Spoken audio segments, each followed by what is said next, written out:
എല്ലാവർക്കും നമസ്കാരം. പൃഥ്വി വ്ലോഗ്സിലേക്ക് സ്വാഗതം. ഇന്ന് ഞാൻ നിങ്ങളെ കാണിച്ചു തരാൻ പോകുന്നത് ഒരു ചമ്മന്തിയാണ്. അതായത് ചോറിനും കഞ്ഞിക്കും ഒക്കെ കൂട്ടി കഴിക്കാൻ പറ്റിയ ഒരു ചട്നിയാണ്. തേങ്ങ വറുത്താണ് ചട്നി ഉണ്ടാക്കുന്നത്.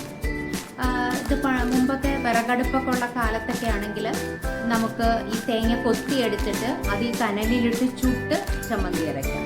അപ്പോൾ നല്ല രുചിയാണ്. അത്രയും വരില്ല എങ്കിലും നല്ല രുചികരമായ ഒരു ചട്നിയാണിത്.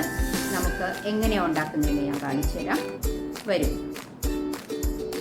ചട്നിക്ക് ആവശ്യമായ ചേരുവകളാണ് എടുത്തിരിക്കുന്നത്. അരക്കപ്പ് തേങ്ങ, പുളി, ഇഞ്ചി, കാന്താരിമുളക്, കറിവേപ്പില, 2 വെളുത്തുള്ളി.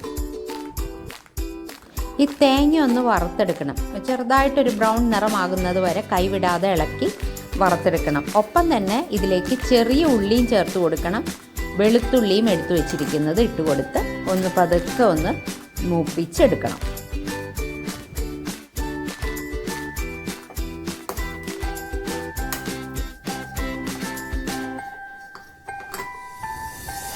അടുത്തതായിട്ട് തീ ഓഫ് ചെയ്ത് വെക്കണം.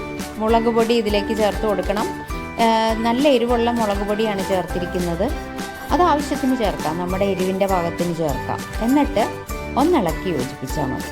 ഇനി ഇതവിടെ ഇരുന്ന് തണുക്കട്ടെ, എന്നിട്ട് നമുക്ക് അരച്ചെടുക്കാം.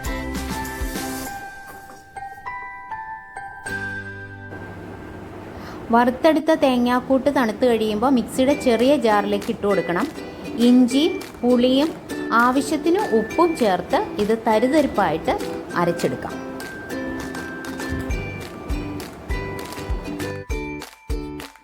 ഇനി ഇതിലേക്ക് ചേർക്കാനുള്ളത് നമ്മുടെ മുളക്, കാന്താരി മുളകാണ് ഞാൻ എടുത്തിരിക്കുന്നത്. 3-4 എടുത്തിട്ടുണ്ട്.